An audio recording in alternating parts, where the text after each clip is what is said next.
Hello everyone, today is July 8th and our text is 2 Kings 15 and 2 Chronicles 26. I think the text gives us perspective on two things. Number one, how pride ruins power, and number two, how short-lived earthly rulers really are. In the 2 Chronicles text, we learn about King Uzziah. He's referred to as King Amaziah in our 2 Kings text. King Uzziah began to rule at 16 years old. And he went on to become very wealthy and very powerful. He did a lot of good things for the kingdom. But most importantly, we see that he honored the Lord, at least in the beginning of his reign. He had an army that boasted 300,000+ men. He had lots of cattle. He built up different cities and towns within the kingdom. But most importantly, he did what was right in the eyes of the Lord, which is what 2 Chronicles 26:4 says. But there's this pivot point in 2 Chronicles. We see in 2 Chronicles 26:15, it says that in Jerusalem he made devices invented for use on towers. His fame spread far and wide, for he was greatly helped until he became powerful. Verse 16.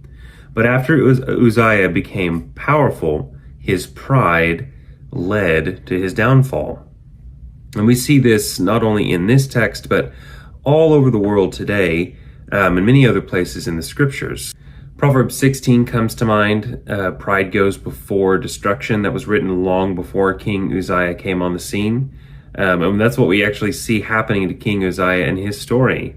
He gets so prideful that he thinks, I don't need the priesthood. I can go in to the presence myself and burn incense on the altar to God directly.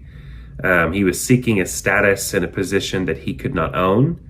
And in his pride, he committed a really bad act and actually dishonored the Lord, and he paid for it. God touches him, as the King's text says, and he gets leprosy and has to spend the rest of his days in separation from his family, living in a separate home. It's really awful.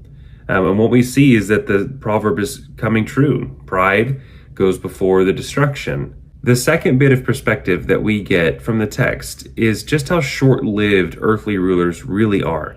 In the grand scheme of things, when you zoom out and you look at history as a whole, earthly rulers come and go very, very quickly. What scriptures like 2 Kings 15 call my mind to are our eternal God. When you see king after king after king come and go in the text, and then you zoom in on Uzziah and you see just how much actually happened in his kingdom during his reign, and how short-lived in the grand scheme that seems to be, it calls my mind to God and his eternal nature. Though these kings come and they go, though they rise and they fall, our God is always ruling. The earth spins by his command. The seasons come and go by his command, and he's perfectly in control. Daniel 4 says it this way: his dominion is an eternal dominion. His kingdom endures from generation to generation. All the peoples of the earth are regarded as nothing. He does as he pleases with the powers of heaven and the peoples of earth. No one can hold back his hand or say to him, "What have you done?" God holds a position of authority over all things that no other king on this earth could ever hold. And though kings come and go, God has always been and always will be, and he reigns today. So let 2 Kings 15 and 2 Chronicles 26 shape your perspective when it comes to the grand scope of history. And remember that we worship the one who is completely in control over every king that comes and goes on this earth. Thanks for joining us today on Set Sail. I hope you have a great day. I'll see you on the next one.